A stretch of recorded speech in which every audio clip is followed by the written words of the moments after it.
கர்த்தருடைய பரிசுத்த நாமத்திற்கு மகிமை உண்டாவதாக. தேவன் ஜெபத்தை கேட்கிறவர். சங்கீதம் 65:2. ஜெபத்தை கேட்கிறவரே, மாம்சமான யாவரும் உம்மிடத்தில் வருவார்களே. ஜெபத்தை கேட்கிறவரே. நம்ம ஆராதிக்கிற கர்த்தருக்கு நிறைய பேர்கள் உண்டு. யெகோவா ஈரே, யெகோவா ஷாலும், யெகோவா ஷம்மா, யெகோவா ஷிட்கேனு அப்படின்னு நிறைய அவருடைய பெயர் இருக்குது. ஆனால் இங்கே ஒரு வசனம் இருக்குது, அவர் ஜெபத்தை கேட்கிறவர். இன்றைக்கி கர்த்தருடைய நாமம் ஜெபத்தை கேட்கிறவர். ஜெபத்தை கேட்கிற தெய்வம் நம்ம கூப்பிடுற எல்லா வார்த்தைகளையும் அவர் கவனித்து கேட்பார். தேவன் ஜெபத்தை கேட்கிறவர். பரலோகத்தில் இருக்கிற தேவன் நம்முடைய ஜெபத்தை கேட்டு நம்ம தேசத்துக்கு க்ஷேமத்தை அருளுவார் அப்படின்ற ஒரு வேத வசனமும் இருக்குது. நம்ம ஜெபத்தை கேட்டு அவர் அமைதியாக இருக்க மாட்டார். நம்ம பண்ண ஜெபத்துக்கு நிச்சயமாக அவர் பதில் கொடுப்பார். நம்ம பண்ணுற எல்லா ஜெபங்களும் தேவ சமூகத்தை போய் எட்டுக்கிறது. வெளிப்படுத்தல் 5:8 இருக்குது. நம்ம பண்ணுற எல்லா ஜெபங்களும் தேவ சமூகத்தை போய் எட்டுது. நம்முடைய கூப்பிடுதல் அவருடைய செவிகளில் போய் ஏறிற்று அப்படின்னு இருக்குது.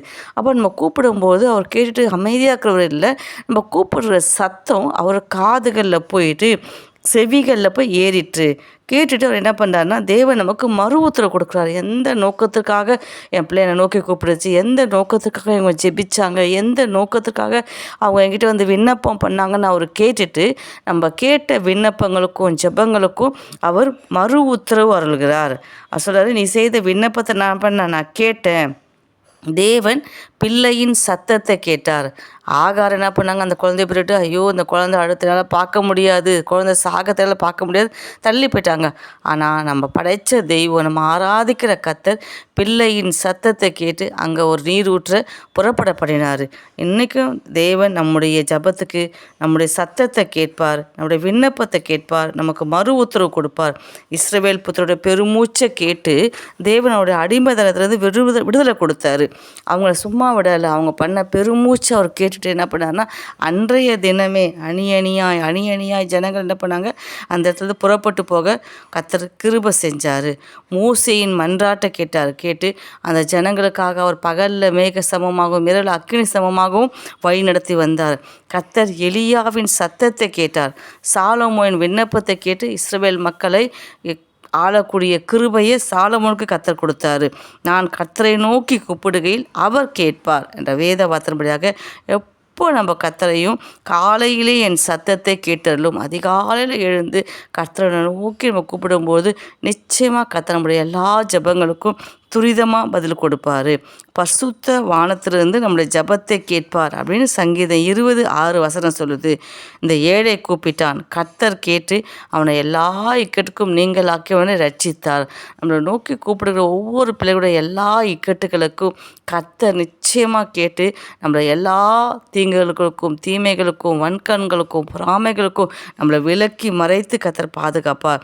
ஆபத்து காலத்தில் நான் அவனை விடுவிப்பேன்னு சொன்ன கர்த்தர் நம்மளோட பொறுத்துணைகளை கேட்பார். நம்ம எப்போதுமே கர்த்தர்கிட்ட போய் கேட்கும்போது ஜெபத்தை கேட்பார், விண்ணப்பத்தை கேட்பார், நம்மளுடைய பொறுத்துணைகளை கேட்பார், ஜெபத்தின் சத்தத்தை கேட்பார், நம்மளுடைய புலம்பலின் சத்தத்தை கேட்பார். நம்ம புலம்புறோமே, அந்த புலம்பலை யார் கேட்குறாங்களோ இல்லையோ நிச்சயமாக கர்த்தர் கேட்டு அந்த எல்லா புலம்பலுக்கும் கர்த்தர் ஒரு முற்றுப்புள்ளி வைப்பார். ஸோ என்னை நோக்கி கூப்பிடு, நான் உனக்கு அறியாத உனக்கு எட்டாதமான பெரிய கதை நான் அறிவிப்பேன். நம்ம எந்த ஒரு கஷ்டம் இருந்தாலும் யாரை நோக்கி பார்க்க வேணாம், வானத்தை பார்த்து கர்த்தாவே நீர் என் ஜெபத்துக்கு பதில் கொடுங்கப்பா, இந்த கேட்டில் மாட்டி நிற்கிறேன், நீர் எனக்கு மறு உத்தரவு கொடுங்கன்னு சொல்லி நோக்கி கூப்பிட்டா ஜெபத்தை கேட்கிற கர்த்தர் நம்முடைய ஜெபத்துக்கு நிச்சயமாக பதில் கொடுவார். நம்முடைய விண்ணப்பமும் கெஞ்சுதலும் அவர் சமூகத்தில் போய் எட்டும். சொல்கிறாரு, நீ என்னை நோக்கி கூப்பிடு, எனக்கு கவனித்து கேட்பார். கர்த்தர் பிள்ளைகள் ஒருவரோடு ஒரு பேசிக்கொள்வாங்களாம்.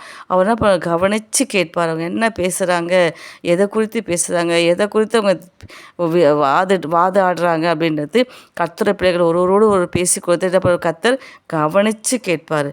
எதை கேட்டாலும் என் கர்த்தருடைய நாமத்தில் நீ எதை கேட்டாலும் நிச்சயமாக அவரை நான் அதை செய்வேன்.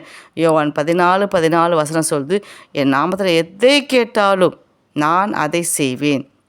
தமக்கு பயந்தவர்களுடைய கூப்பிடுதலை ஒரு கர்த்தர் என்ன பண்ணுறாரு, கேட்கிறாரு. இன்னும் நிறைய காரியங்கள் சொல்லிட்டு போகலாம்.